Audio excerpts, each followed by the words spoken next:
왜 사람을 만났을 뿐인데 왜 더 지치는 것일까요? 혼자 있을 땐 괜찮았습니다.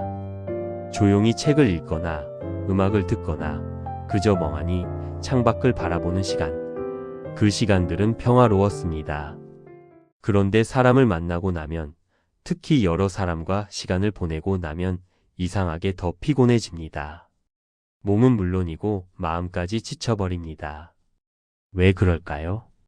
19세기 독일의 철학자 쇼펜하우어는 이 질문에 대해 깊이 있는 답을 제시합니다. 그는 인간 존재의 본질이 의지라고 말했습니다. 이 의지는 끊임없이 무언가를 원하고 갈망하고 추구하는 맹목적인 힘입니다. 우리는 태어나는 순간부터 이 의지의 노예가 됩니다. 배고프면 먹고 싶고, 외로우면 누군가를 만나고 싶고, 인정받고 싶고, 사랑받고 싶습니다. 그런데 문제는 이 의지가 절대 만족하지 않는다는 것입니다. 하나의 욕망이 충족되면 곧바로 다른 욕망이 생겨납니다. 쇼펜하우어는 이것을 욕망의 진자운동이라고 표현했습니다. 우리는 욕망과 권태 사이를 끝없이 왔다 갔다 하며 살아갑니다. 그렇다면 사람을 만날 때 왜 더 지치는 걸까요? 혼자 있을 때 우리는 이 의지의 작동을 최소화할 수 있습니다. 외부의 자극이 적고 타인의 시선이 없기 때문입니다. 하지만 사람을 만나는 순간 상황은 완전히 달라집니다. 타인과의 관계 속에서 우리의 의지는 극도로 활성화됩니다. 쇼펜하우어는 인간관계를 고슴도치의 딜레마로 설명했습니다. 추운 겨울날 고슴도치들이 서로의 체온으로 따뜻해지고 싶어 가까이 다가갑니다. 하지만 너무 가까워지면 서로의 가시에 찔려 아파서 다시 멀어집니다. 그러면 또 추워져서 다시 가까워지려 하죠. 인간도 마찬가지입니다. 외로움 때문에 사람을 만나지만 만나면 서로에게 상처를 주고받습니다. 사람을 만날 때 우리는 끊임없이 자신을 조정해야 합니다. 상대의 말에 귀 기울이는 척해야 하고 관심 있는 척해야 하며 적절히 웃어주어야 합니다. 자신의 진짜 생각과 감정은 숨기고 사회적으로 적절한 페르소나를 유지해야 합니다. 이것은 엄청난 에너지를 소비하는 일입니다. 더 깊은 문제는 타인의 존재 자체가 우리의 의지를 자극한다는 것입니다. 누군가를 만나면 우리는 자동으로 비교하기 시작합니다. 저 사람은 나보다 성공했나? 나는 저 사람에게 어떻게 보일까? 내 말이 재밌게 들릴까? 인정받고 있을까? 이런 생각들이 머릿속을 가득 채웁니다. 쇼펜하우어는 이렇게 말했습니다. 타인의 의견은 우리에게 실제 가치보다 훨씬 더 큰 영향을 미친다. 우리는 타인의 시선 속에서 끊임없이 자신을 평가받고 그 평가에 따라 기뻐하거나 괴로워합니다. 이것이 바로 사회적 관계가 우리를 지치게 만드는 근본적인 이유입니다. 혼자 있을 때는 이런 비교와 평가로부터 자유롭습니다. 누구의 시선도 신경 쓸 필요가 없고 누구에게도 인정받을 필요가 없습니다. 그저 나 자신으로 존재할 수 있습니다. 쇼펜하우어는 진정한 행복은 외부가 아니라 내면에서 온다고 강조했습니다. 고독은 고통이 아니라 오히려 의지의 고통으로부터 벗어날 수 있는 피난처입니다. 그는 심지어 친구를 사귀려면 그들의 결점을 참아야 한다고 말했습니다. 모든 인간관계는 본질적으로 불완전하며 서로의 결핍을 채우려는 의지의 충돌입니다. 완벽한 이해와 조화는 불가능합니다. 우리는 그저 적당한 거리를 유지하며 서로의 가시에 너무 깊이 찔리지 않도록 조심할 뿐입니다. 그렇다면 우리는 어떻게 살아야 할까요? 쇼펜하우어는 관계를 끊으라고 말하지 않습니다. 다만 고독의 가치를 인정하고 홀로 있는 시간을 두려워하지 말라고 조언합니다. 혼자 있는 시간은 낭비가 아니라 의지의 폭풍으로부터 벗어나 내면의 평화를 회복하는 필수적인 시간입니다.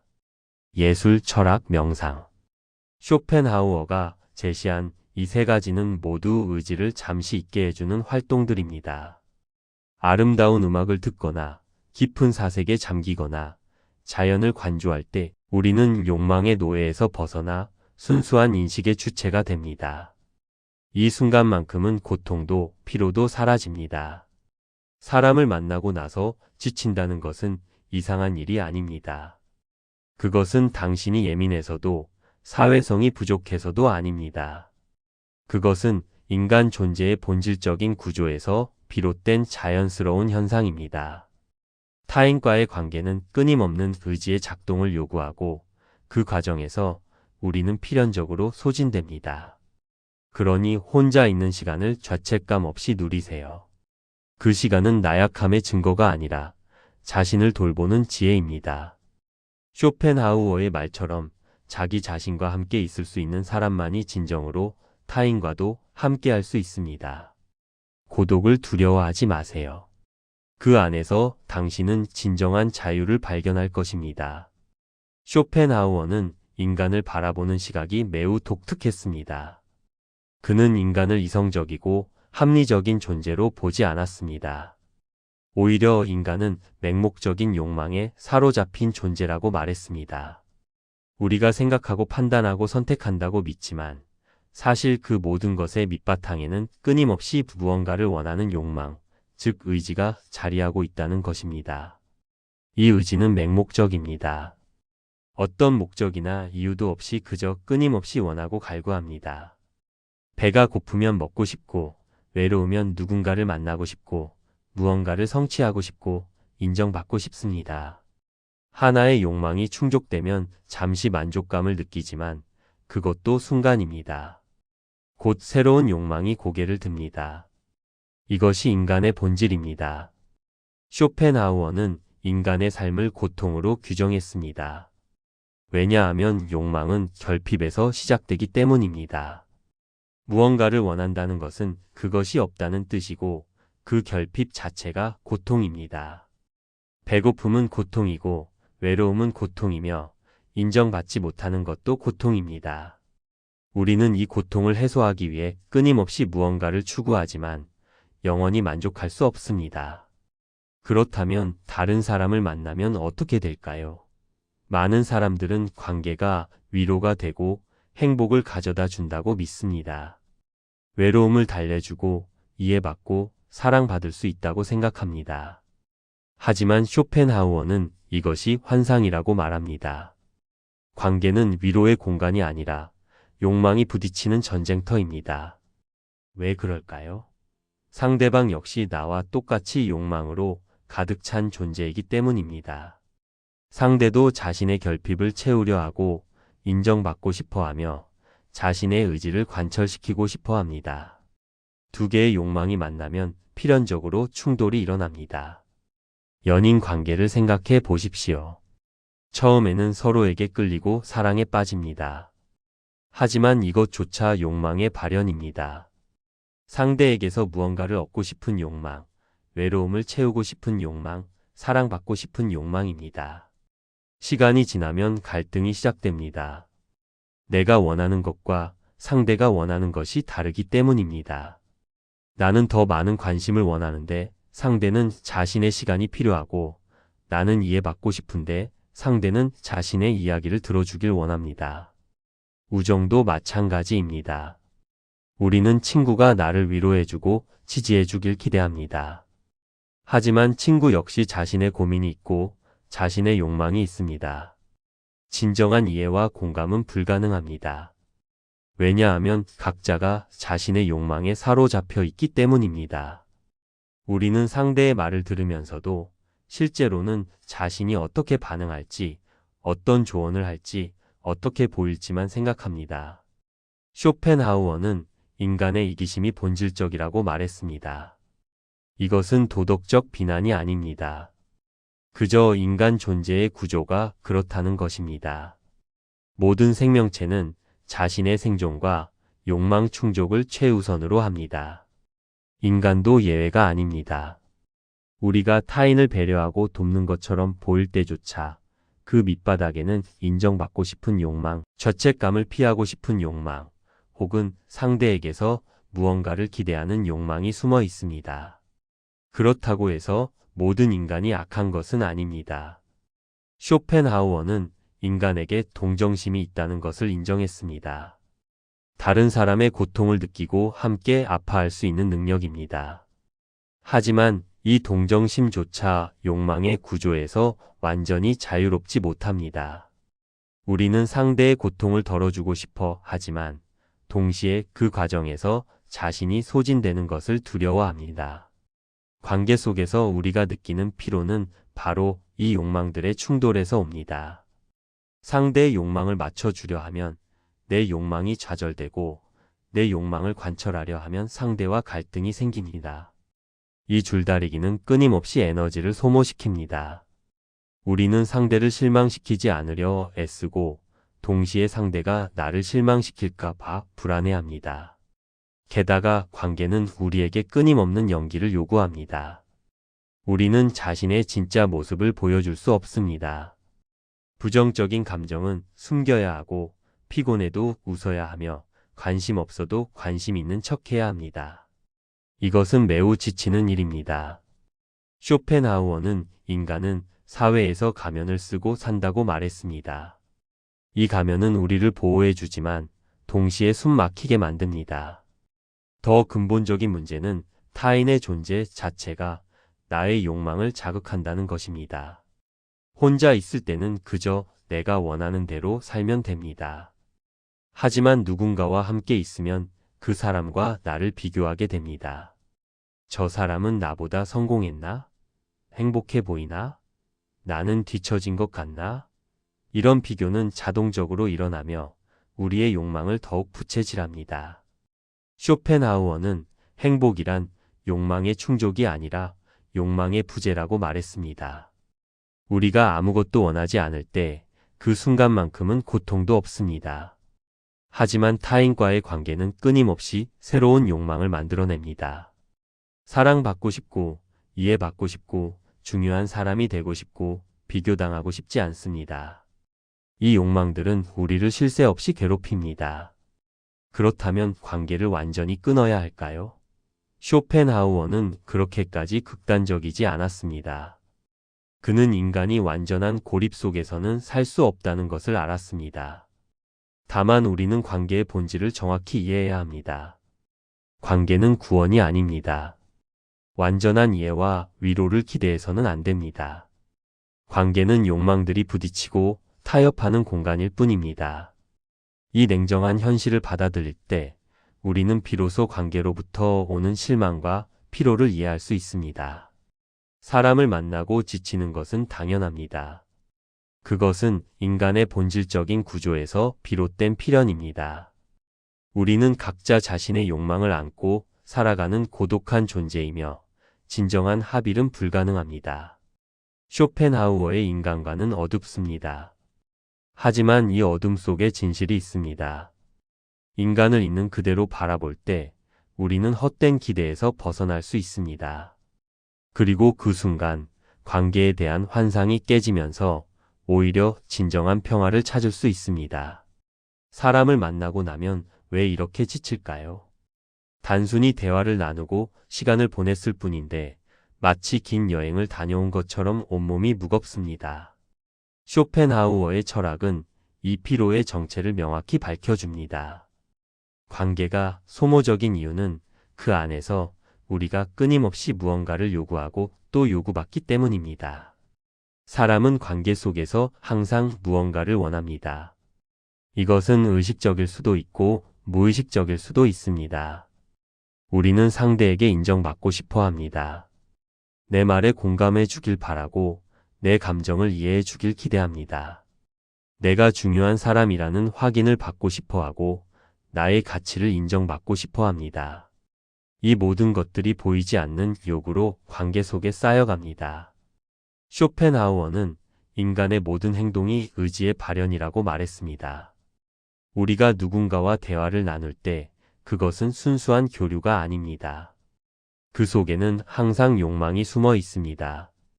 내 이야기를 들어달라는 욕망, 나를 이해해달라는 욕망, 내 의견에 동의해달라는 욕망입니다. 심지어 침묵 속에서도 우리는 무언가를 원합니다. 상대가 나를 편안하게 해주길, 내 곁에 있어 주길 바랍니다. 문제는 상대방 역시 똑같다는 것입니다. 상대도 자신의 이야기를 들어주길 원하고 자신이 인정받고 싶어 하며 자신의 감정을 이해받고 싶어 합니다. 두 사람이 만나면 두 개의 욕망 체계가 충돌합니다. 누구의 이야기를 먼저 들을 것인가? 누구의 감정이 더 중요한가? 누가 더 많이 양보해야 하는가? 이런 보이지 않는 줄다리기가 관계의 모든 순간에 존재합니다. 인정받고 싶은 욕구는 특히 강력합니다. 우리는 끊임없이 상대의 반응을 살핍니다. 내 말에 웃어주는가? 고개를 끄덕이는가? 관심 있어 하는가? 만약 상대가 무심한 반응을 보이면 우리는 상처받습니다. 더 열심히 말하거나 다른 주제로 화제를 돌리거나 아예 침묵에 빠집니다. 이 모든 과정이 엄청난 정신적 에너지를 소모합니다. 쇼펜하우어는 인간이 타인의 평가에 지나치게 의존한다고 지적했습니다. 우리의 자존감은 외부에서 옵니다. 상대가 나를 인정해주면 기분이 좋아지고 무시하면 기분이 나빠집니다. 이것은 우리의 행복을 타인의 손에 맡기는 것과 같습니다. 관계 속에서 우리는 끊임없이 상대의 눈치를 보고 상대의 반응에 따라 일희일비합니다. 이것이 얼마나 지치는 일입니까? 공감도 마찬가지입니다. 우리는 상대가 내 감정에 공감해 주길 바랍니다. 슬플 때는 함께 슬퍼해 주고, 화날 때는 내 편이 되어 주고, 기쁠 때는 함께 기뻐해 주길 원합니다. 하지만 진정한 공감은 매우 어렵습니다. 상대는 자신의 감정과 상황에 사로잡혀 있기 때문입니다. 내가 힘들다고 말할 때 상대는 자신도 힘들다고 말합니다. 내가 위로받고 싶을 때 상대도 위로받고 싶어 합니다. 결국 둘 다 채워지지 않은 채 관계는 공허해집니다. 이해받고 싶은 욕구는 더욱 복잡합니다. 우리는 상대가 나를 완전히 이해해 주길 바랍니다. 내 말의 속뜻을 알아주고 내 행동의 이유를 이해해 주고 내 마음을 읽어주길 기대합니다. 하지만 쇼펜하우어의 관점에서 보면 이것은 불가능한 요구입니다. 각자는 자신의 의지 속에 갇혀 있고 타인의 내면을 진정으로 들여다볼 수 없습니다. 우리는 모두 고립된 섬과 같습니다. 그럼에도 우리는 계속 요구합니다. 왜 나를 이해해주지 않아? 왜 내 마음을 몰라줘? 이런 불만은 사실 상대에게 불가능한 것을 요구하는 것입니다. 상대는 자신의 경험과 관점으로만 세상을 볼 수 있습니다. 나의 경험을 완전히 공유할 수 없고 나의 고통을 똑같이 느낄 수 없습니다. 이 간극은 메워질 수 없습니다. 이런 요구들이 쌓일수록 관계는 무거워집니다. 처음 만났을 때는 가볍고 즐거웠던 관계가 시간이 지나면서 점점 부담스러워집니다. 왜냐하면 서로에 대한 기대가 쌓이기 때문입니다. 넌 내 친구니까 이 정도는 해줘야지. 우리 사이인데 이것도 이해 못해? 이런 기대는 보이지 않는 피처럼 관계를 짓누릅니다. 쇼펜하우어는 모든 관계가 본질적으로 거래라고 보았습니다. 우리는 무언가를 주고 무언가를 받습니다. 시간을 주고 관심을 받고, 위로를 주고 위로를 받고, 재미를 주고 재미를 받습니다. 하지만 이 거래는 항상 균형을 이루지 못합니다. 내가 더 많이 준다고 느낄 때도 있고, 상대가 더 많이 받아간다고 느낄 때도 있습니다. 이런 불균형은 원망과 피로를 만들어냅니다. 게다가 우리는 이 모든 요구를 직접적으로 표현하지 못합니다. 나를 인정해줘라고 대놓고 말할 수 없고, 내 감정에 공감해줘라고 요구할 수도 없습니다. 그래서 우리는 간접적으로 요구합니다. 자기 자랑을 늘어놓거나, 힘든 상황을 과장하거나, 상대의 반응을 시험합니다. 상대는 이 숨은 의도를 눈치채고 부담스러워합니다. 혹은 눈치채지 못해서 우리를 실망시킵니다. 어느 쪽이든 관계는 소모적이 됩니다. 더 심각한 것은 우리가 상대의 요구도 감당해야 한다는 것입니다. 상대가 인정받고 싶어 하면 우리는 칭찬해 주어야 합니다. 상대가 공감받고 싶어 하면 우리는 같이 감정을 느껴 주어야 합니다. 상대가 이해받고 싶어 하면 우리는 깊이 고민해 주어야 합니다. 이 모든 것이 에너지를 소모합니다. 특히 우리 자신도 힘들 때 상대의 요구를 들어주는 것은 거의 불가능에 가깝습니다. 쇼펜하우어는 동정심에 대해 말했습니다. 우리는 타인의 고통을 느낄 수 있고 그것을 덜어주고 싶어 합니다. 이것은 인간의 아름다운 능력입니다. 하지만 이 동정심조차 한계가 있습니다. 우리는 무한정 타인의 고통을 짊어질 수 없습니다. 계속해서 상대의 무게를 감당하다 보면 우리 자신이 무너집니다. 그래서 어느 순간 우리는 냉담해지거나 피하거나 관계를 끊어버립니다. 관계의 피로는 이 모든 요구들이 누적된 결과입니다. 매 순간 우리는 무언가를 원하고 또 무언가를 주어야 합니다. 자신의 욕망을 채우려 애쓰고 동시에 상대의 욕망도 채워주려 노력합니다. 이 과정에서 우리는 서서히 소진됩니다. 에너지가 바닥나고 인내심이 고갈되고 감정이 메말라갑니다. 혼자 있을 때는 이런 요구가 없습니다. 누구에게도 인정받을 필요가 없고 공감해줄 필요도 없으며 이해시킬 필요도 없습니다. 그저 나 자신으로 존재하면 됩니다. 내 욕망만 다루면 되고 내 감정만 돌보면 됩니다. 이것이 혼자 있는 시간이 회복의 시간이 되는 이유입니다. 쇼펜하우어는 우리에게 욕망으로부터의 해방을 이야기했습니다. 완전한 해방은 불가능하지만 적어도 욕망을 줄이고 기대를 낮출 수는 있습니다. 관계에서 너무 많은 것을 바라지 않을 때 우리는 덜 실망하고 덜 지칩니다. 상대가 나를 완벽히 이해해 주길 기대하지 않고 항상 공감해 주길 바라지 않으며 끊임없이 인정해 주길 원하지 않을 때 관계는 조금 더 가벼워집니다. 관계가 소모적인 것은 당연합니다. 그것은 두 개의 욕망 체계가 끊임없이 충돌하고 타협하는 공간이기 때문입니다. 이 본질을 이해할 때 우리는 관계에 대한 환상을 버리고 현실을 받아들일 수 있습니다. 그리고 그때 비로소 우리는 혼자만의 시간을 죄책감 없이 즐길 수 있게 됩니다. 관계가 힘든 진짜 이유는 무엇일까요? 많은 사람들은 상대방 때문이라고 생각합니다. 상대가 이기적이어서, 무심해서, 나를 이해하지 못해서 관계가 힘들다고 말합니다. 하지만 쇼펜하우어는 다른 곳을 가리킵니다. 관계의 문제는 대부분 사람 자체가 아니라 우리가 품는 기대에서 시작됩니다. 기대란 무엇일까요? 그것은 상대가 특정한 방식으로 행동해 주길 바라는 마음입니다. 친구라면 당연히 이렇게 해야지. 연인이라면 내 마음을 알아줘야지. 가족이니까 무조건 내 편이어야 해. 이런 생각들이 모두 기대입니다. 우리는 의식하지 못한 채 수많은 기대를 관계 속에 심어 놓습니다. 그리고 그 기대가 충족되지 않을 때 우리는 실망하고 상처받고 화를 냅니다. 쇼펜하우어의 철학에서 기대는 욕망의 한 형태입니다. 우리는 상대가 우리의 욕망을 채워주길 원합니다. 내가 외로울 때 연락해 주길, 내가 힘들 때 위로해 주길, 내가 기쁠 때 함께 기뻐해 주길 바랍니다. 이 모든 것이 기대이며 이 기대는 우리의 의지가 만들어낸 환상입니다. 문제는 이 기대가 대부분 일방적이라는 것입니다. 우리는 상대와 합의하지 않고 혼자서 기대를 만듭니다. 상대는 내가 무엇을 기대하는지 모르는 경우가 많습니다. 심지어 우리 자신도 자신의 기대를 명확히 인식하지 못할 때가 있습니다.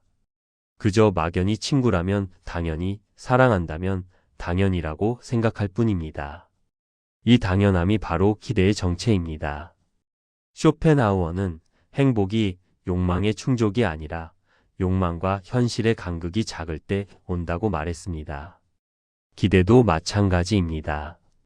기대가 클수록 그것이 충족되지 않을 가능성도 커지고 따라서 실망도 커집니다. 우리가 상대에게 완벽한 이해를 기대하면 상대가 조금이라도 나를 오해할 때 크게 상처받습니다. 우리가 상대의 즉각적인 반응을 기대하면 답장이 늦어질 때마다 불안해집니다. 관계 초기에는 기대가 크지 않습니다. 상대를 잘 모르기 때문에 큰 것을 바라지 않습니다. 그저 함께 시간을 보내는 것만으로도 즐겁습니다. 하지만 관계가 깊어질수록 기대는 점점 커집니다. 이제 우리 사이인데 이 정도는 해줘야지? 벌써 몇 년째인데 이것도 모르면 안 되지? 이렇게 기대의 목록은 길어지고 관계는 무거워집니다. 쇼펜하우어는 인간의 본성이 이기적이라고 말했습니다. 이것은 비난이 아니라 사실입니다. 모든 사람은 자신의 의지, 자신의 욕망을 중심으로 살아갑니다. 상대방도 마찬가지입니다. 상대는 자신의 삶을 살고 있고 자신의 문제를 안고 있으며 자신의 욕망을 추구하고 있습니다. 상대는 나를 위해 존재하는 것이 아닙니다. 하지만 우리의 기대는 종종 이 사실을 망각하게 만듭니다. 우리는 상대가 나를 최우선으로 생각해 주길 기대합니다. 내가 연락하면 바로 답해주고, 내가 부르면 달려와주고, 내 감정에 항상 민감하게 반응해 주길 바랍니다. 하지만 상대에게는 상대의 삶이 있습니다. 상대도 피곤할 때가 있고, 혼자 있고 싶을 때가 있으며, 자신의 일에 집중해야 할 때가 있습니다. 우리의 기대는 이런 상대의 현실을 무시합니다. 기대는 또한 과거의 경험에서 옵니다. 이전에 상대가 나를 위로해 줬기 때문에 다음에도 위로해 줄 거라고 기대합니다. 한 번 나를 도와줬으니 다음에도 도와줄 거라고 생각합니다. 하지만 쇼펜하우어의 관점에서 보면 과거는 미래를 보장하지 않습니다. 모든 순간은 독립적이며 상대의 의지는 매 순간 변합니다. 어제의 친절이 오늘의 친절을 약속하지 않습니다. 더 위험한 것은 우리가 자신의 기준으로 상대를 판단한다는 것입니다. 내가 이렇게 해줬으니까 너도 이렇게 해줘야지라고 생각합니다. 내가 늘 연락을 먼저 하니까 상대도 그래야 한다고 여깁니다. 내가 생일을 챙기니까 상대도 챙겨야 한다고 믿습니다. 하지만 사람마다 관계를 대하는 방식이 다릅니다. 사랑을 표현하는 방법도, 우정을 유지하는 스타일도, 친밀감을 느끼는 거리도 모두 다릅니다. 쇼펜하우어는 우리가 타인을 있는 그대로 볼 수 없다고 말했습니다. 우리는 항상 자신의 의지, 자신의 욕망이라는 렌즈를 통해 타인을 바라봅니다. 그래서 상대의 행동을 왜곡해서 해석합니다. 상대가 바쁘다고 말하면 나한테 관심이 없는 거야 라고 생각하고, 상대가 조언을 하면 나를 비판하는 거야 라고 받아들입니다. 이 모든 것이 우리의 기대가 만들어낸 해석입니다. 기대는 또한 우리를 감시자로 만듭니다. 우리는 끊임없이 상대가 우리의 기대에 부응하는지 점검합니다. 충분히 관심을 보이는가? 자주 연락하는가? 내 말을 귀담아 듣는가? 약속을 지키는가? 이런 감시는 관계를 긴장시킵니다. 상대는 평가받는다는 느낌을 받고 부담스러워합니다. 우리도 항상 상대를 관찰하고 판단해야 하니 지칩니다. 쇼펜하우어는 인간관계를 고슴도치의 비유로 설명했습니다. 너무 가까우면 서로 찔리고 너무 멀면 추워집니다. 적절한 거리를 찾는 것이 중요합니다. 하지만 기대는 이 거리 조절을 방해합니다. 우리의 기대는 종종 상대에게 더 가까이 오라고, 더 많이 주라고, 더 자주 연락하라고 요구합니다. 이것은 상대의 가시를 우리에게 찌르게 만듭니다. 기대가 충족되지 않을 때 우리는 어떻게 반응할까요? 실망하고 서운해하고 화를 냅니다. 때로는 상대를 원망하고 때로는 관계 자체를 의심합니다. 이 사람은 나를 진짜 친구로 생각하지 않는구나. 사랑이 식은 거야. 이런 결론을 내립니다. 하지만 실제로는 기대가 비현실적이었을 뿐인 경우가 많습니다.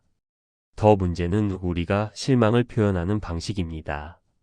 직접적으로 말하지 못하고 삐치거나 냉랭하게 대하거나 은근히 비난합니다. 괜찮아라고 말하면서 목소리는 차갑습니다. 내가 그렇게 나올 줄은 몰랐어라고 돌려 말합니다.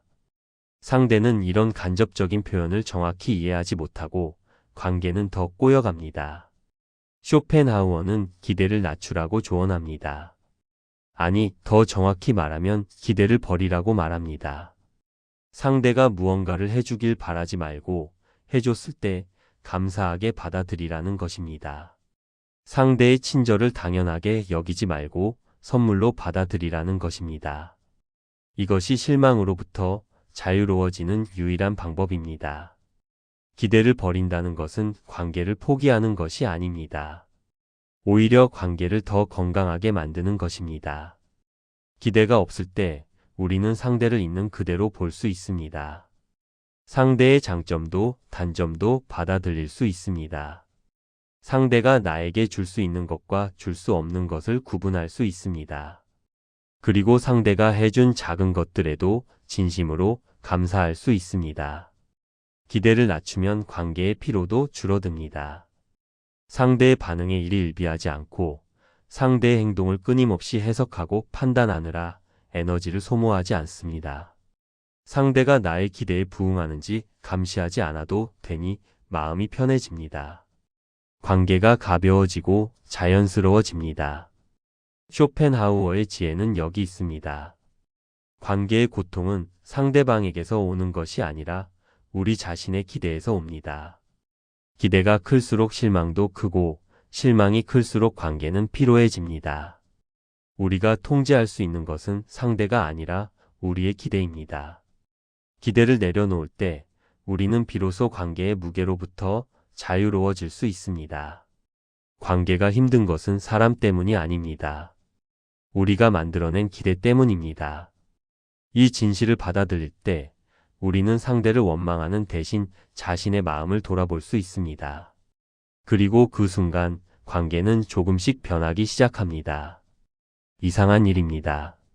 많은 사람들과 함께 있는데도 외롭습니다.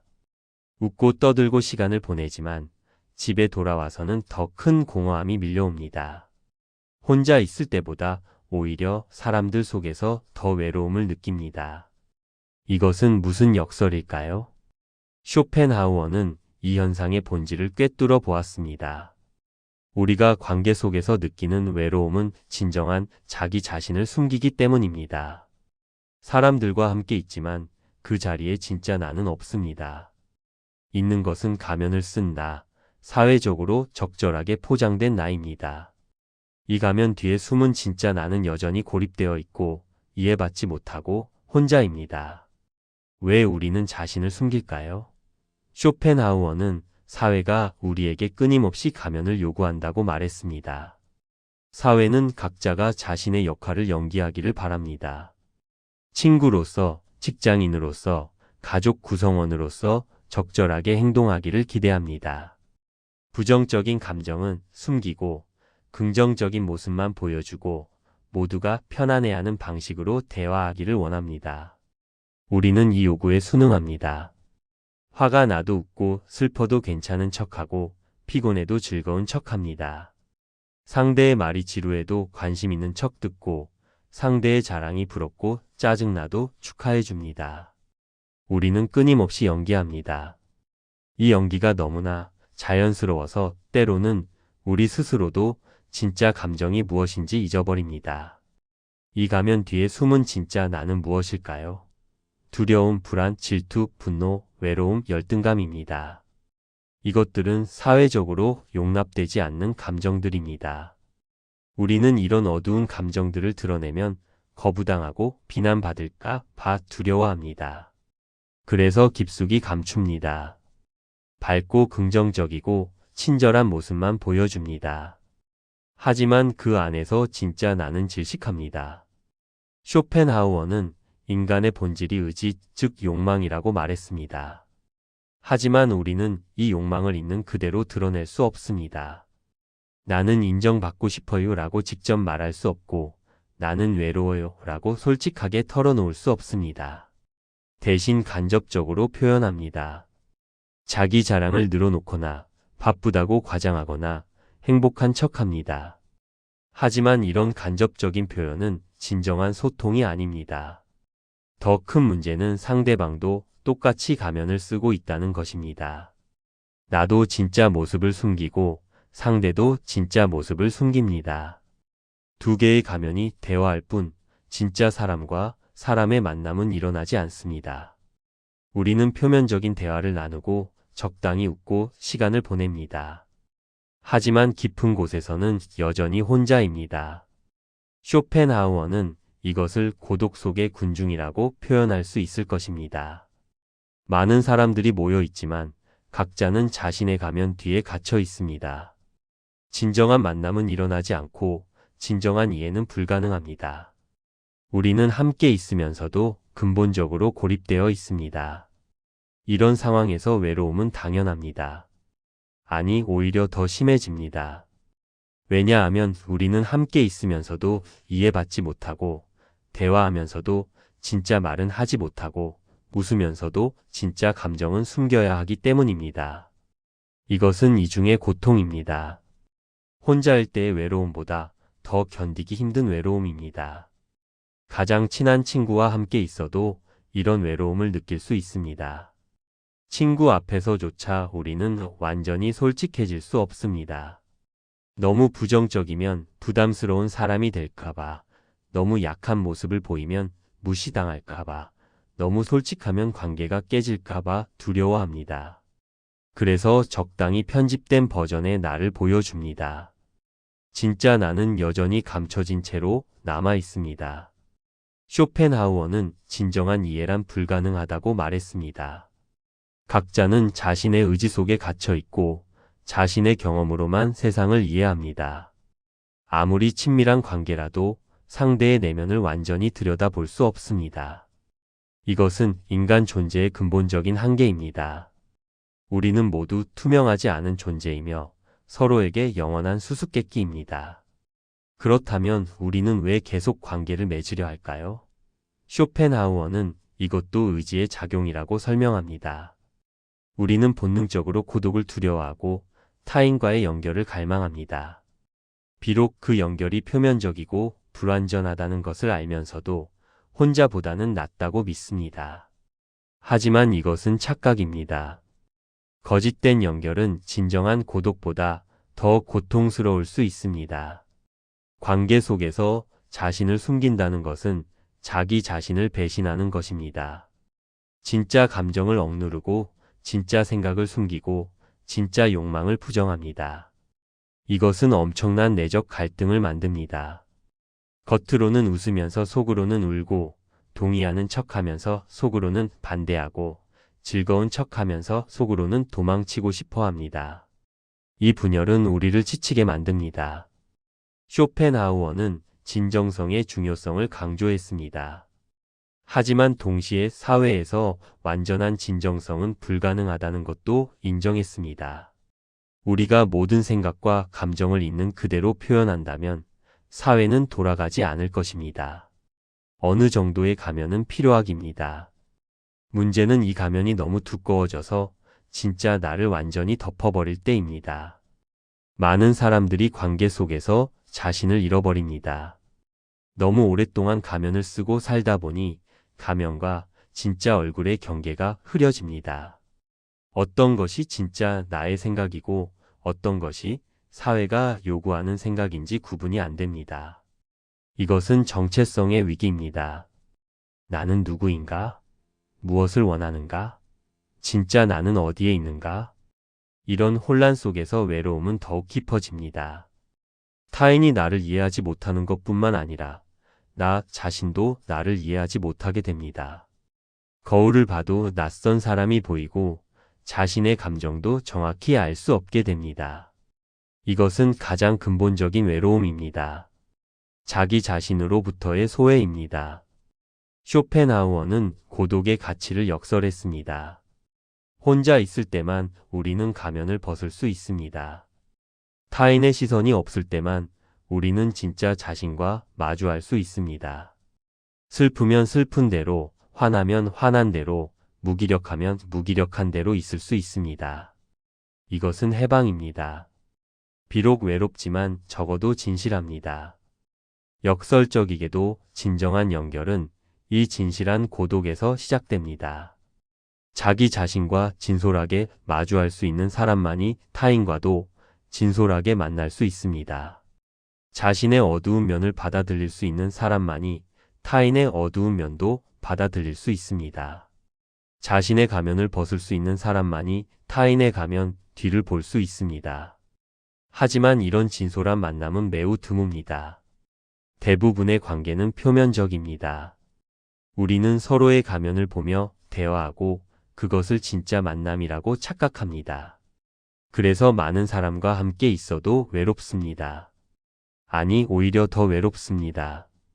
왜냐하면 함께 있으면서도 진정한 나는 여전히 숨겨져 있고 이해받지 못하고 홀로 남아있기 때문입니다.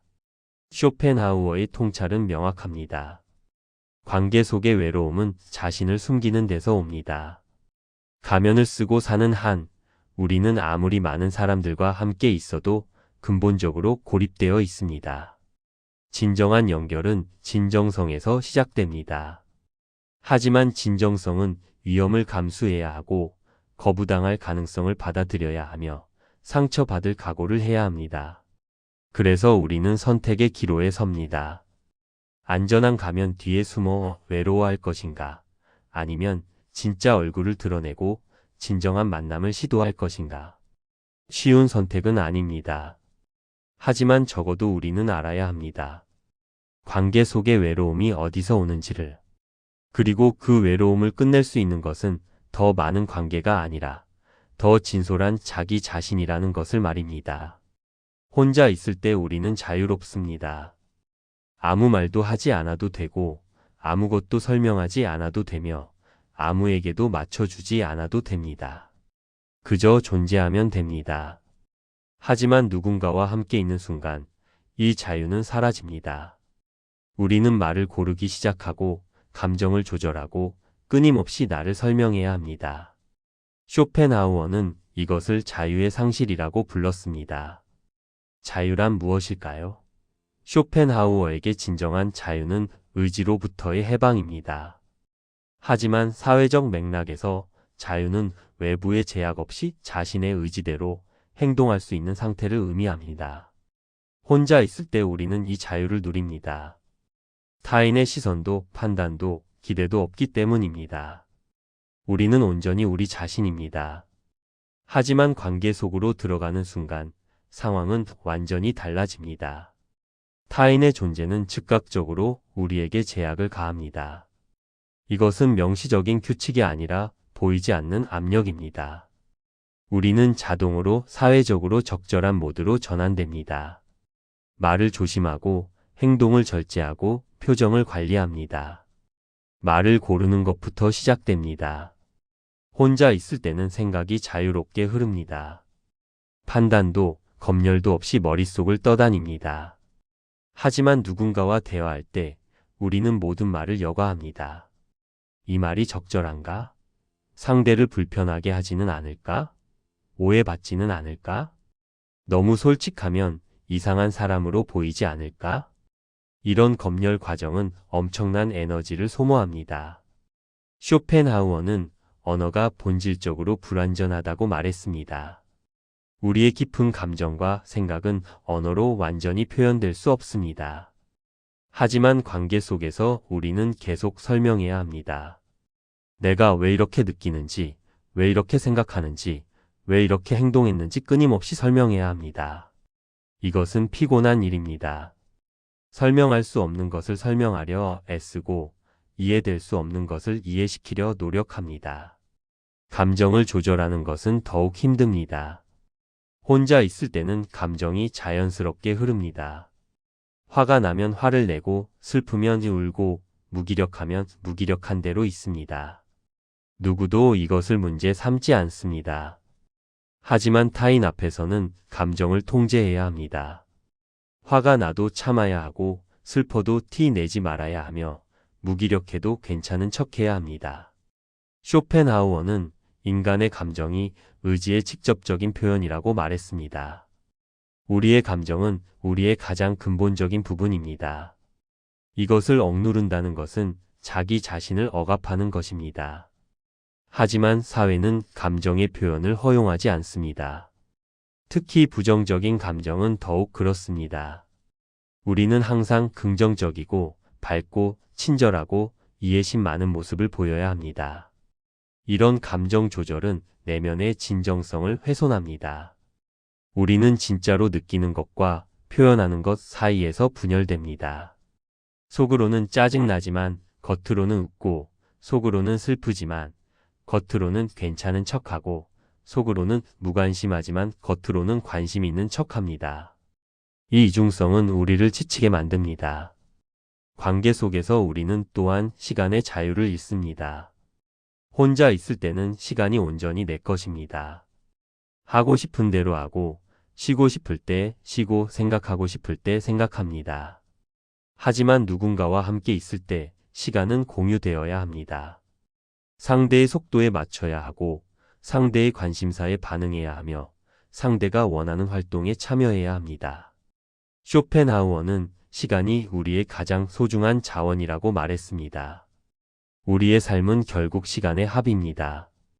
이 시간을 타인에게 내어준다는 것은 우리 삶의 일부를 포기하는 것입니다. 물론 의미 있는 관계라면 이 교환이 같이 있을 수 있습니다. 하지만 많은 경우 우리는 의무감이나 예의 때문에 시간을 내어줍니다. 정말 원하지 않는데도 만나고 정말 하고 싶지 않은데도 함께 시간을 보냅니다. 관계는 또한 공간의 자유를 제한합니다. 혼자 있을 때 공간은 오롯이 내 것입니다. 어디에 앉을지, 무엇을 볼지, 어떤 자세를 취할지 모두 내 마음대로입니다.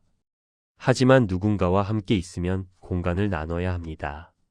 적절한 거리를 유지해야 하고, 상대를 의식하며 움직여야 하며, 나의 존재가 상대에게 불편을 주지 않도록 조심해야 합니다.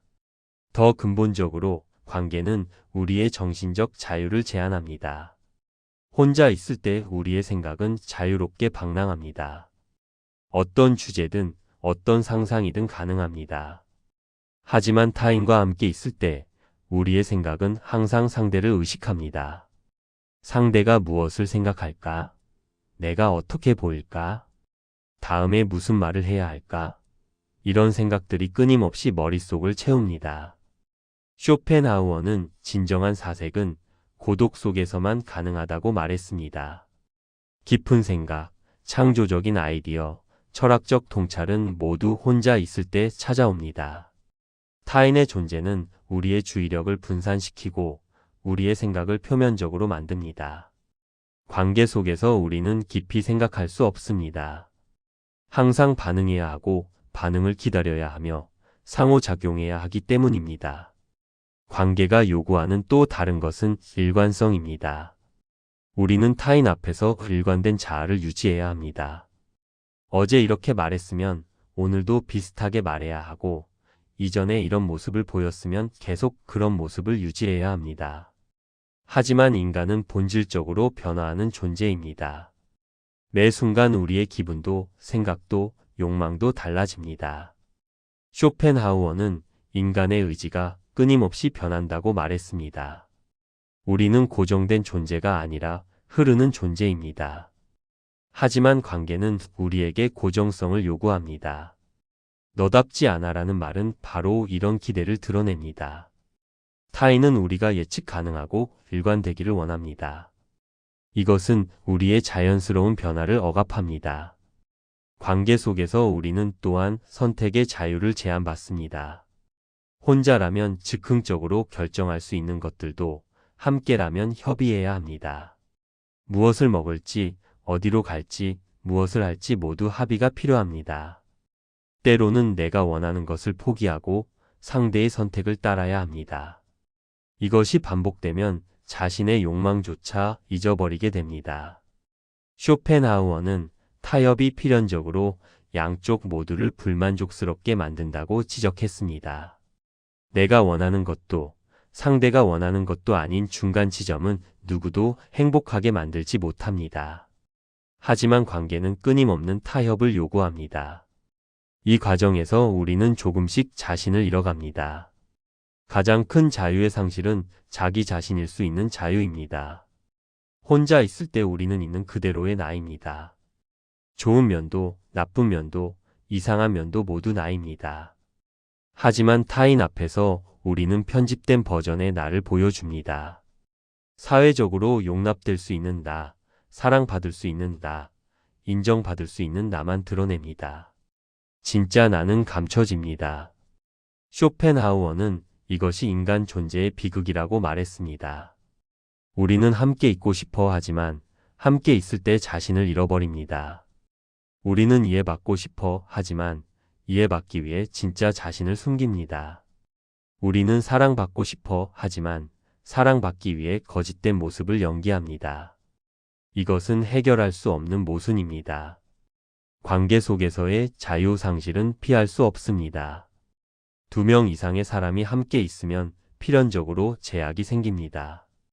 문제는 이 제약이 너무 클 때입니다. 자신을 완전히 포기하고 타인에게 맞춰야 할 때, 자신의 욕망을 완전히 억누르고 상대의 기대에 부응해야 할 때, 우리는 자유를 잃는 것을 넘어 자기 자신을 잃어버립니다. 쇼펜하우어는 고독을 두려워하지 말라고 조언합니다. 고독은 우리가 자유를 회복할 수 있는 유일한 공간입니다. 혼자 있을 때 우리는 다시 우리 자신이 될 수 있습니다. 말을 고르지 않아도 되고, 감정을 조절하지 않아도 되며, 나를 설명하지 않아도 됩니다. 그저 존재하면 됩니다. 이것이 진정한 자유입니다. 물론 완전한 고독 속에서만 살 수는 없습니다. 인간은 사회적 존재이며 관계는 필요합니다. 하지만 우리는 균형을 찾아야 합니다. 관계 속에서 잃어버린 자유를 고독 속에서 되찾아야 합니다. 타인과 함께하는 시간과 혼자 있는 시간, 이 둘 사이의 균형이 필요합니다. 쇼펜하우어의 지혜는 여기 있습니다. 관계는 아름답지만 동시에 제약입니다. 함께 있음은 따뜻하지만 동시에 속박입니다. 우리가 이 진실을 받아들일 때 관계로부터 오는 피로를 이해할 수 있습니다. 그리고 혼자 있는 시간을 죄책감 없이 당당하게 즐길 수 있습니다. 그 시간은 게으름이 아니라 자유의 회복입니다. 도피가 아니라 자기 자신으로의 귀환입니다. 많은 사람들이 고독을 두려워합니다. 혼자 있으면 외롭고 쓸쓸하고 뭔가 잘못된 것 같다고 느낍니다. 사회는 고독을 실패의 증거로 봅니다. 친구가 없는 것, 사랑받지 못하는 것, 사회에 적응하지 못하는 것의 신호로 여깁니다. 하지만 쇼펜하우어는 정반대로 말합니다. 고독은 도피가 아니라 회복입니다. 혼자 있을 때 우리는 비로소 우리 자신으로 돌아옵니다. 관계 속에서 우리는 끊임없이 에너지를 소모합니다. 말을 고르고 감정을 조절하고 상대를 배려하고 기대에 부응하려 했습니다. 이 모든 것이 우리를 지치게 만듭니다. 마치 계속 달리기만 하는 것과 같습니다. 그런데 고독은 멈춤입니다. 더 이상 달리지 않아도 되는 시간입니다. 숨을 고르고 힘을 회복하고 다시 일어설 준비를 하는 시간입니다. 쇼펜하우어는 고독을 인간 정신의 자연스러운 상태로 보았습니다. 우리는 근본적으로 혼자 태어나고 혼자 죽습니다. 삶의 가장 중요한 순간들, 가장 깊은 생각들, 가장 진실한 감정들은 모두 고독 속에서 일어납니다. 관계는 삶의 표면이고 고독은 삶의 깊이입니다. 혼자 있을 때 우리는 가면을 벗을 수 있습니다. 타인 앞에서는 항상 사회적으로 적절한 모습을 유지해야 하지만 혼자 있을 때는 그럴 필요가 없습니다. 슬프면 슬픈 대로, 화나면 화난 대로, 무기력하면 무기력한 대로 있을 수 있습니다. 이것은 엄청난 해방입니다. 연기를 멈추고 진짜 나로 돌아오는 것입니다. 쇼펜하우어는 진정한 자아는 고독 속에서만 드러난다고 말했습니다. 타인의 시선이 없을 때, 타인의 판단이 없을 때, 우리는 비로소 자신의 진짜 모습을 볼 수 있습니다. 내가 진짜로 원하는 것은 무엇인가? 내가 진짜로 느끼는 것은 무엇인가? 내가 진짜로 중요하게 여기는 것은 무엇인가? 이런 질문들은 고독 속에서만 제대로 답할 수 있습니다. 고독은 또한 창조성의 원천입니다. 위대한 예술 작품, 깊은 철학적 사유, 중요한 과학적 발견은 모두 고독 속에서 탄생했습니다. 쇼펜하우어 자신도 혼자 있는 시간에 그의 철학을 발전시켰습니다. 타인과의 대화는 생각을 표면적으로 만들지만 고독은 생각을 깊게 만듭니다. 혼자 있을 때 우리는 진정으로 사색할 수 있고, 진정으로 집중할 수 있으며, 진정으로 창조할 수 있습니다. 관계에서 우리는 항상 반응해야 합니다. 상대의 말에 반응하고, 상대의 감정에 반응하고, 상대의 요구에 반응합니다. 이것은 수동적인 상태입니다. 하지만 고독 속에서 우리는 능동적이 될 수 있습니다. 스스로 선택하고, 스스로 결정하고, 스스로 방향을 정합니다. 이것이 진정한 주체성입니다. 쇼펜하우어는 의지로부터의 해방을 이야기했습니다. 끊임없이 무언가를 원하고 추구하는 의지는 우리를 고통스럽게 만듭니다. 하지만 고독 속에서, 특히 명상이나 예술 감상 같은 활동을 통해 우리는 잠시 이 의지를 잊을 수 있습니다. 아무것도 원하지 않는 순간, 그 순간만큼은 고통도 사라집니다. 이것이 고독이 주는 평화입니다. 물론 모든 고독이 긍정적인 것은 아닙니다. 강제된 고독, 원치 않는 고립은 고통입니다. 쇼펜하우어가 말하는 고독은 선택된 고독입니다. 혼자 있을 수 있는 능력, 혼자 있음을 즐길 수 있는 능력이 필요합니다. 이것은 정신적 성숙의 표시입니다. 어린아이는 혼자 있지 못합니다. 항상 누군가를 필요로 합니다.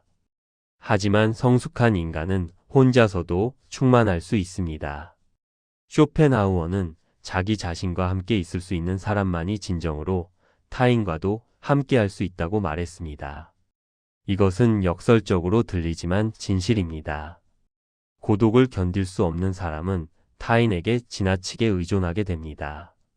상대에게서 끊임없이 확인과 위로를 구하고 혼자 있는 순간을 두려워하며 관계에 집착합니다.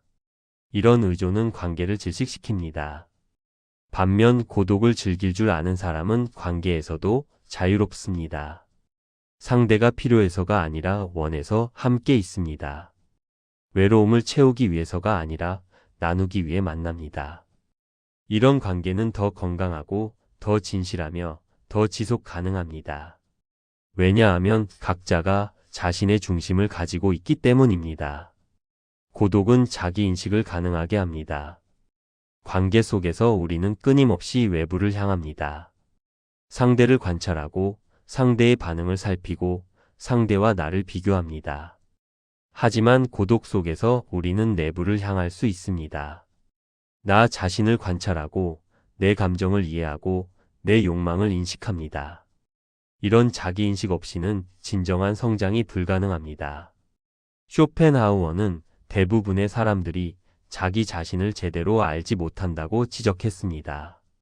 그들은 타인의 기대와 사회의 요구 속에서 살아가며 진짜 자신이 누구인지 묻지 않습니다. 고독은 이런 질문을 던질 수 있는 공간을 제공합니다. 나는 누구인가? 무엇을 위해 사는가? 무엇이 나를 진정으로 행복하게 만드는가? 이런 근본적인 질문들입니다. 고독은 또한 회복의 시간입니다. 관계에서 받은 상처를 치유하고 소모된 에너지를 회복하고 흔들린 정체성을 재정립합니다. 이것은 육체적 휴식과 비슷합니다. 운동 후에 근육이 회복할 시간이 필요하듯이 관계 후에 정신도 회복할 시간이 필요합니다. 고독은 바로 이 회복의 시간입니다. 많은 사람들이 이 회복 시간을 갖지 못합니다. 끊임없이 사람들과 어울리고 끊임없이 소셜미디어를 확인하고 끊임없이 연결되어 있습니다. 혼자 있는 순간이 오면 불안해서 즉시 누군가에게 연락하거나 무언가를 합니다. 이것은 마치 쉬지 않고 계속 달리는 것과 같습니다. 결국 탈진하고 맙니다. 쇼펜하우어는 고독의 질이 중요하다고 말합니다. 단순히 물리적으로 혼자 있는 것이 아니라 정신적으로도 고요해야 합니다. 혼자 있으면서도 끊임없이 타인을 생각하고 과거의 대화를 반추하고 미래의 만남을 걱정한다면 진정한 고독이 아닙니다. 진정한 고독은 현재 순간에 온전히 머무는 것입니다. 이런 고독 속에서 우리는 다시 나로 돌아옵니다. 관계 속에서 흩어졌던 나를 모읍니다. 타인의 기대에 맞춰 변형되었던 나를 원래 모습으로 되돌립니다. 억눌렀던 감정을 느끼고 숨겼던 욕망을 인정하고 잃어버렸던 자신을 되찾습니다. 이것이 고독의 가장 중요한 역할입니다. 쇼펜하우어는 행복의 비결이 외부가 아니라 내부에 있다고 말했습니다. 타인으로부터 행복을 얻으려는 사람은 실망할 수밖에 없습니다. 하지만 자기 자신 안에서 충만함을 찾을 수 있는 사람은 진정으로 행복할 수 있습니다. 고독은 이 내적 충만함을 발견하고 키우는 시간입니다. 물론 고독이 관계를 대체하는 것은 아닙니다. 인간은 사회적 존재이며 타인과의 연결은 중요합니다.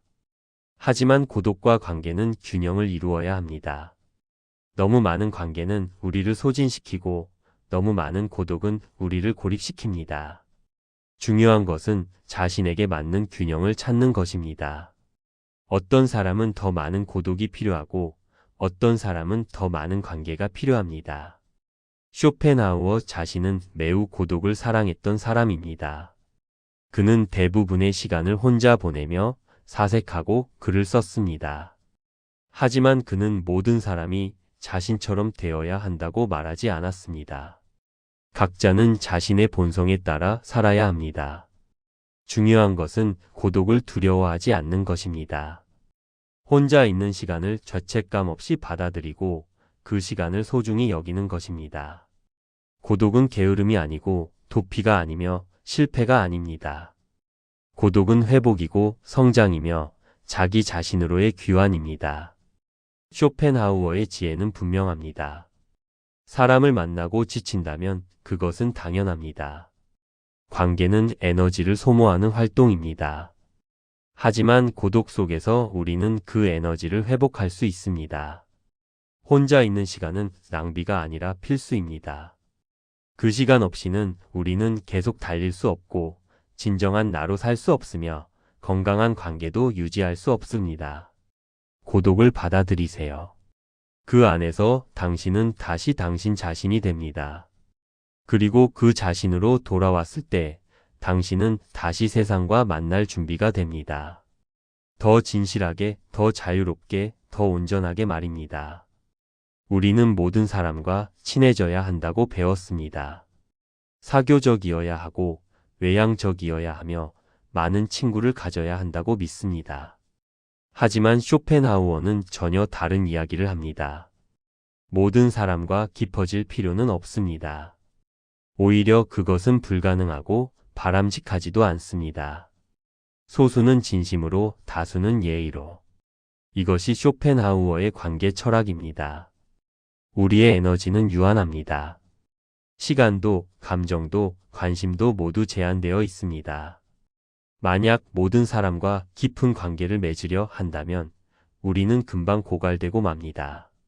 얕고 넓은 관계의 그물망 속에서 우리는 정작 진정으로 중요한 관계에 투자할 여력을 잃어버립니다. 쇼펜하우어는 이것이 현대인의 큰 착각이라고 지적합니다. 쇼펜하우어의 고슴도치 비유를 다시 떠올려 봅시다. 고슴도치들은 적절한 거리를 찾아야 합니다. 너무 가까우면 서로의 가시에 찔리고 너무 멀면 추워집니다. 중요한 것은 모든 고슴도치와 같은 거리를 유지할 필요가 없다는 것입니다. 어떤 고슴도치와는 조금 더 가까이, 어떤 고슴도치와는 조금 더 멀리 있어야 합니다. 이것이 관계의 지혜입니다. 거리는 차별이 아닙니다. 그것은 현실적인 선택입니다. 우리는 모든 사람을 똑같이 대할 수 없습니다. 어떤 사람과는 깊은 대화를 나눌 수 있지만 어떤 사람과는 그럴 수 없습니다. 어떤 사람은 나를 이해하지만 어떤 사람은 이해하지 못합니다. 어떤 사람과는 가치관이 맞지만 어떤 사람과는 맞지 않습니다. 이것은 좋고 나쁨의 문제가 아니라 맞고 안 맞음의 문제입니다. 쇼펜하우어는 진정한 우정이 매우 드물다고 말했습니다. 대부분의 관계는 이해관계나 습관 혹은 외로움 때문에 유지됩니다. 진짜 마음이 통하고 진짜 이해가 일어나고 진짜 신뢰가 있는 관계는 일생에 몇 개 되지 않습니다. 이것을 인정하는 것이 첫걸음입니다. 모든 관계가 깊을 수 없고 그럴 필요도 없습니다. 소수와의 진심 어린 관계는 우리에게 진정한 위로와 성장을 가져다 줍니다. 이런 관계에서는 가면을 벗을 수 있고 약한 모습을 보일 수 있으며 판단받지 않고 이해받을 수 있습니다. 이런 관계를 위해서는 시간과 에너지를 아낌없이 투자할 가치가 있습니다.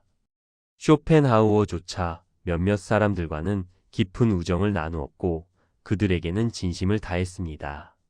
하지만 대부분의 관계는 다릅니다. 직장 동료, 지인, 친구의 친구, 친척들.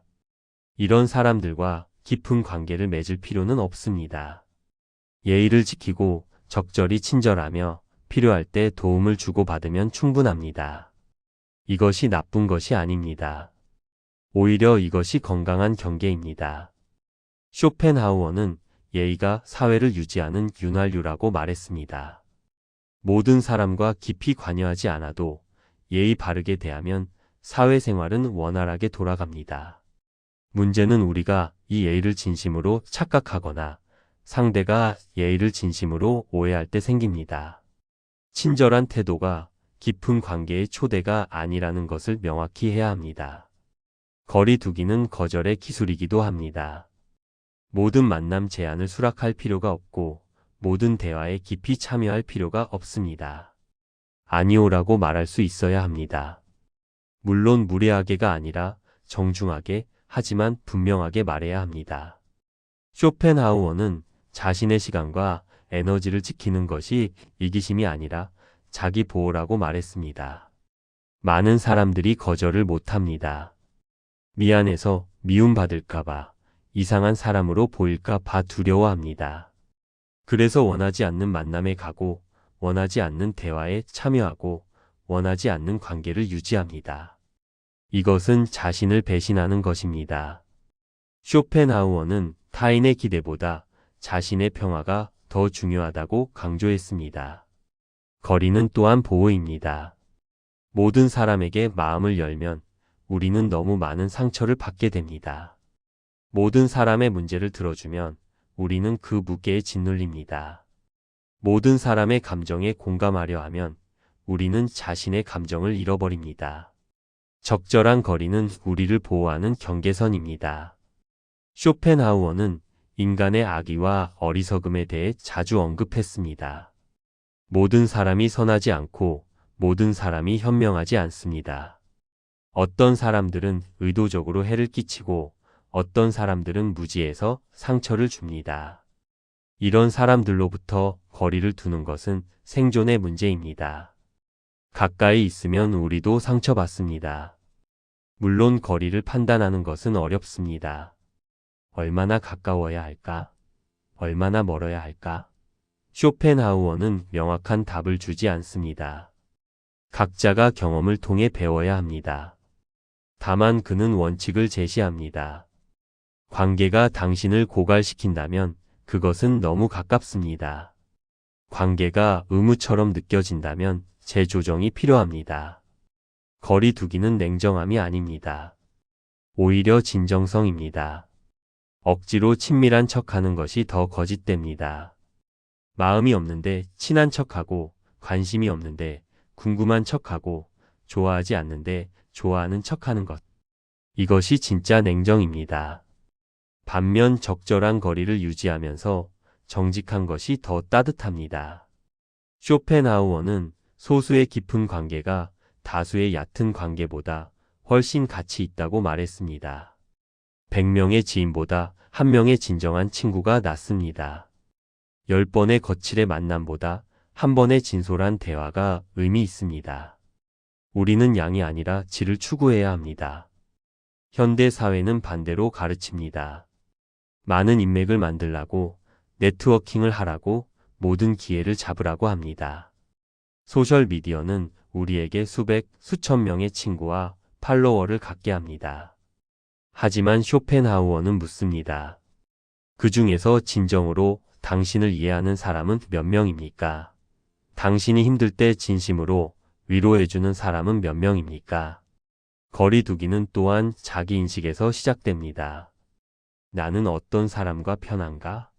어떤 대화가 나를 살아있게 하는가? 어떤 관계가 나를 성장시키는가? 이런 질문에 답할 수 있어야 합니다. 쇼펜하우어는 자기 자신을 아는 사람만이 자신에게 맞는 관계를 선택할 수 있다고 말했습니다. 어떤 사람은 깊은 대화를 좋아하고 어떤 사람은 가벼운 농담을 선호합니다. 어떤 사람은 지적 자극을 원하고 어떤 사람은 감정적 교감을 원합니다. 자신이 어떤 유형인지 알고 그에 맞는 사람들과 가까이 지내는 것이 중요합니다. 맞지 않는 사람과 억지로 친해지려는 것은 양쪽 모두를 지치게 만듭니다. 쇼펜하우어는 관계에서 타협의 한계를 인정했습니다. 우리는 어느 정도까지는 맞추고 타협할 수 있습니다. 하지만 근본적인 가치관이나 성향이 다르다면 아무리 노력해도 진정한 친밀감은 불가능합니다. 이것을 빨리 인정하고 적절한 거리를 유지하는 것이 양쪽 모두를 위한 현명함입니다. 거리 두기는 평생의 과제입니다.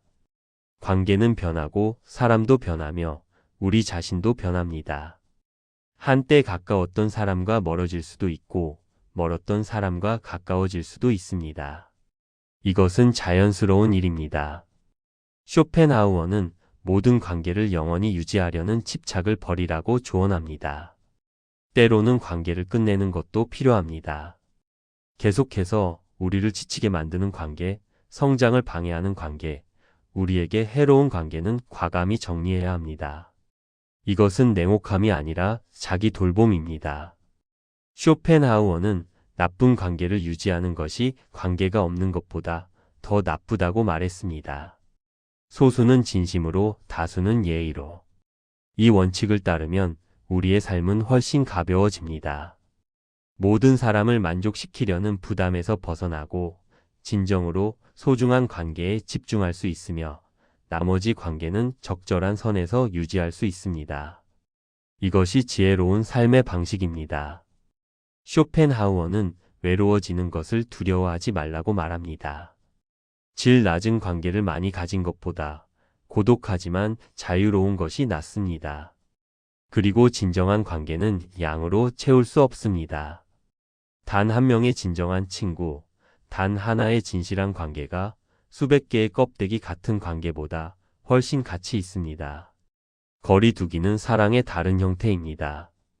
자기 자신을 사랑하기에 에너지를 지키고 진정한 관계를 사랑하기에 그것에 집중하며 타인을 존중하기에 억지로 가까워지려 하지 않습니다. 이것이 쇼펜하우어가 말하는 관계의 지혜입니다. 모든 사람과 깊어질 필요는 없습니다. 소수와의 진심이면 충분합니다. 우리는 관계를 유지하는 것이 미덕이라고 배웁니다. 참고 견디고 노력하는 것이 좋은 사람의 표시라고 믿습니다. 하지만 쇼펜하우어는 다르게 말합니다. 관계를 유지하는 진짜 힘은 참는 능력이 아닙니다. 그것은 거리를 조절할 수 있는 능력입니다. 가까워질 수도 멀어질 수도 있는 자유. 이것이 성숙한 관계의 진짜 기준입니다. 많은 사람들이 관계 속에서 자신을 잃어버립니다. 상대를 위해 끊임없이 양보하고 상대의 기분을 맞춰주고 자신의 불편함을 참습니다. 관계를 위해서라는 명목으로 자신을 희생합니다.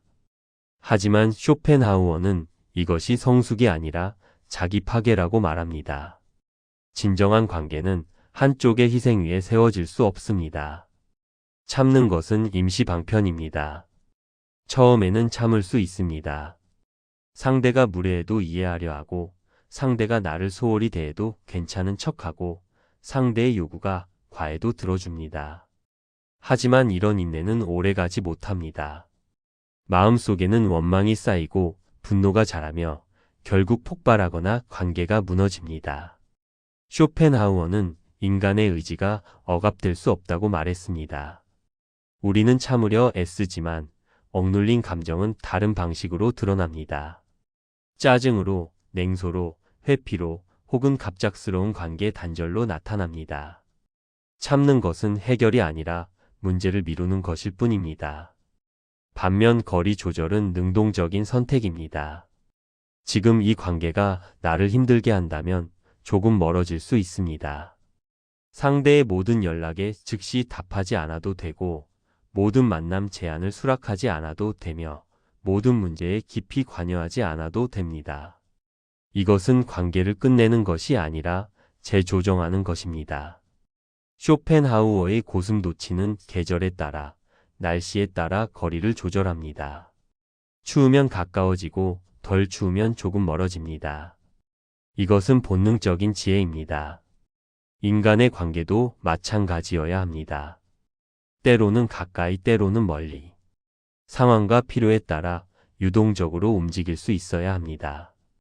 가까워지는 능력도 중요합니다. 진정으로 마음이 통하는 사람을 만났을 때 우리는 용기를 내서 가까워질 수 있어야 합니다. 가면을 벗고 진짜 모습을 보여주고 취약함을 드러낼 수 있어야 합니다. 이것은 위험을 감수하는 일입니다. 거부당할 수도 있고 상처받을 수도 있습니다.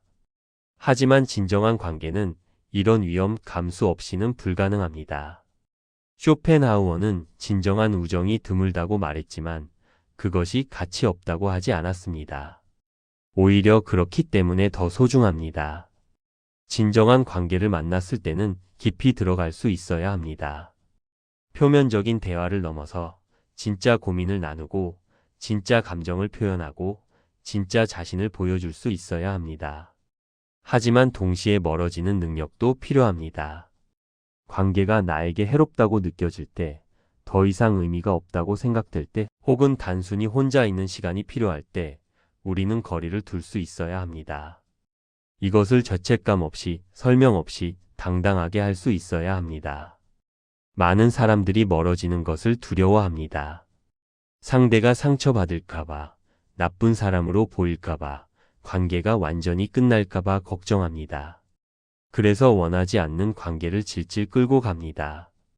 하지만 쇼펜하우어는 이것이 양쪽 모두에게 불행이라고 말합니다. 진심이 없는 관계는 차라리 없는 것만 못합니다. 성숙한 관계는 집착이 없습니다.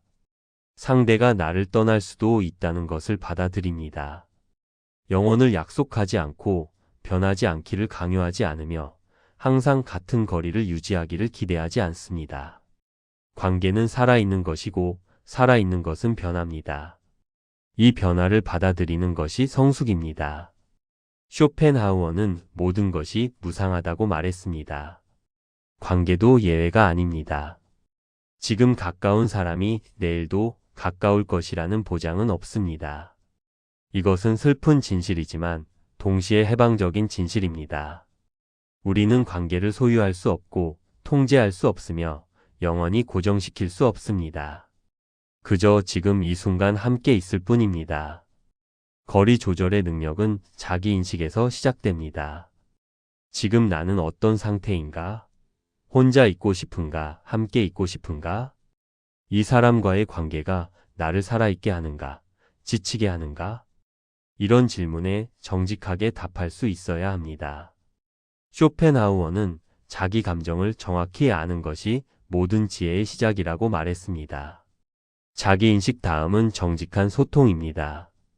거리를 조절하고 싶다면 그것을 표현할 수 있어야 합니다. 물론 무례하게가 아니라 정중하게, 하지만 분명하게 말해야 합니다. 요즘 혼자 있는 시간이 필요해. 지금은 깊은 대화를 나눌 여유가 없어. 조금 거리를 두고 싶어. 이런 표현이 어렵게 느껴지지만 진정한 관계는 이런 정직함을 견딜 수 있습니다.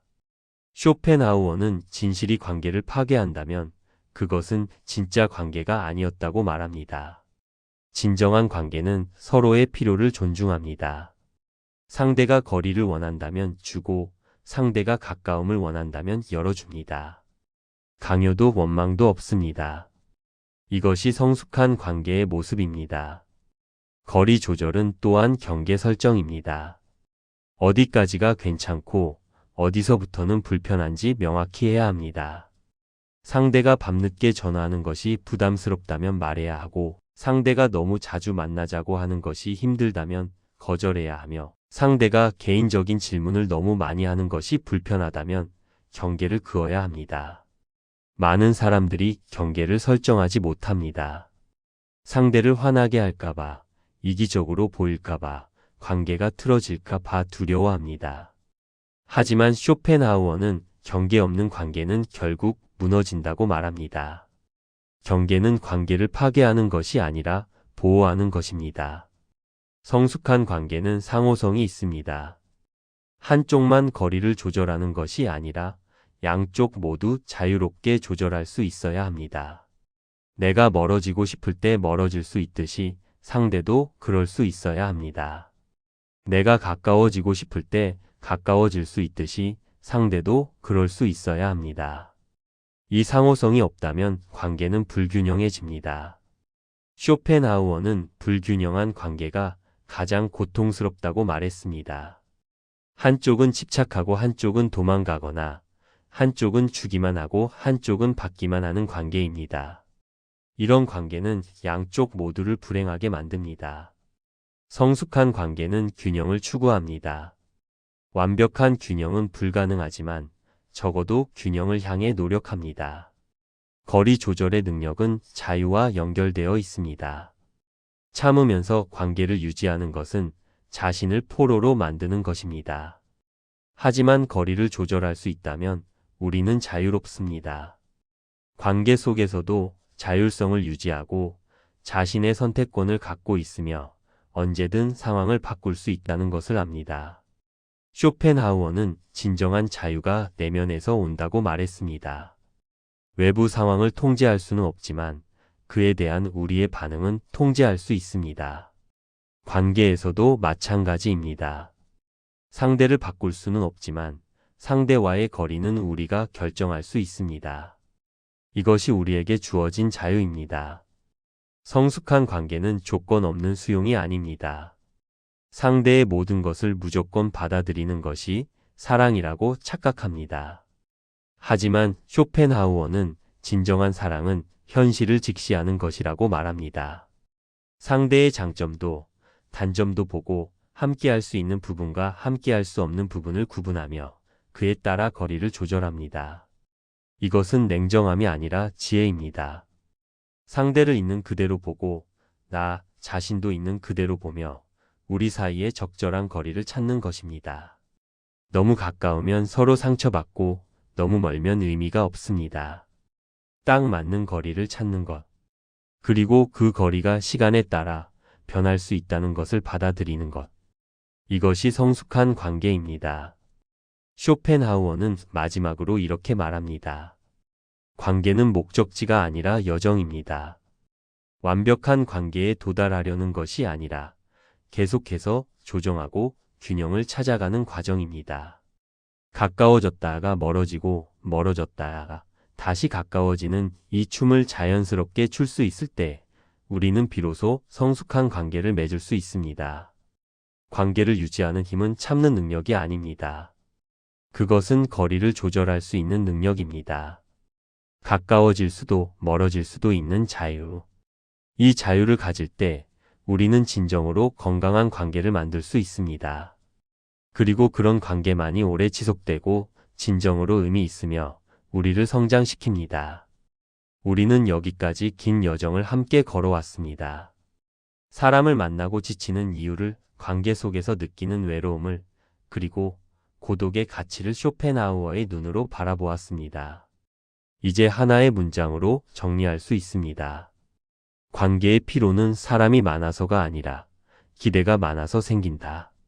사람을 만나는 것 자체가 문제가 아닙니다. 우리를 지치게 만드는 것은 그 관계 속에 쌓아 올린 수많은 기대들입니다. 상대가 나를 이해해 주길, 인정해 주길, 공감해 주길, 사랑해 주길 바라는 마음. 이 보이지 않는 요구들이 우리를 소진시킵니다. 쇼펜하우어는 우리에게 근본적인 전환을 제안합니다.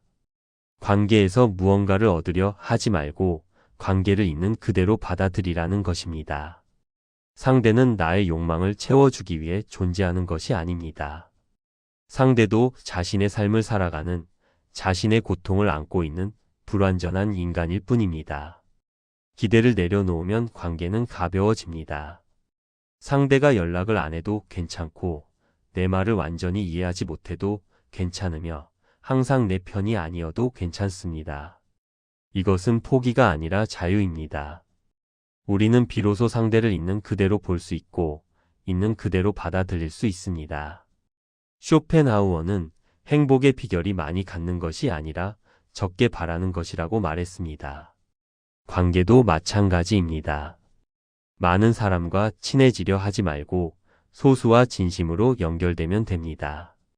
모든 관계에서 깊은 이해를 바라지 말고 적절한 거리에서 예의를 유지하면 됩니다. 관계가 나를 완전히 채워주길 기대하지 말고 고독 속에서 나 자신을 채우면 됩니다. 혼자 있는 시간을 두려워하지 마세요. 그 시간은 당신이 당신 자신으로 돌아오는 시간입니다. 가면을 벗고 쉬고 회복하는 시간입니다. 사람을 만나고 지쳤다면 그것은 당연합니다. 혼자 있고 싶다면 그것도 자연스러운 일입니다. 죄책감을 가질 필요가 없습니다. 관계는 아름답지만 완벽하지 않습니다. 위로를 주지만 동시에 상처도 줍니다. 함께 있음은 따뜻하지만 동시에 피곤합니다. 이 모순을 받아들일 때 우리는 비로소 성숙한 관계를 맺을 수 있습니다. 쇼펜하우어가 우리에게 남긴 가장 큰 선물은 이것입니다. 관계에 대한 환상을 버리고 현실을 직시하는 용기. 타인에게 구원을 기대하지 않고 자기 자신 안에서 평화를 찾는 지혜. 모든 사람과 가까워지려 하지 않고 적절한 거리를 유지하는 기술. 사람을 만나고 지친 당신은 이상하지 않습니다. 혼자 있고 싶은 당신은 문제가 있는 것이 아닙니다. 당신은 단지 인간일 뿐입니다. 유한한 에너지를 가진 불완전한 하지만 그렇기에 아름다운 존재입니다. 기대를 내려놓으세요. 그러면 관계는 더 이상 짐이 아니라 선물이 됩니다. 고독을 받아들이세요. 그러면 혼자 있음이 더 이상 외로움이 아니라 자유가 됩니다. 관계의 피로는 사람이 많아서가 아니라 기대가 많아서 생깁니다. 이 진실을 기억하세요. 그리고 오늘도 지친 당신에게 쇼펜하우어의 철학은 우리에게 말합니다. 혼자 있을 수 있는 사람만이 진정으로 함께할 수 있다. 이 영상이 도움이 되셨다면 좋아요와 구독으로 응원해 주세요. 여러분의 관심이 더 깊이 있는 철학 이야기를 만드는 힘이 됩니다. 댓글로 여러분의 생각도 나눠주시면 감사하겠습니다. 관계에서 지친 마음, 혼자 있고 싶은 마음 모두 자연스러운 것임을 기억하세요. 다음 영상에서 또 만나요. 고독 속에서 평화를 찾으시길 바랍니다.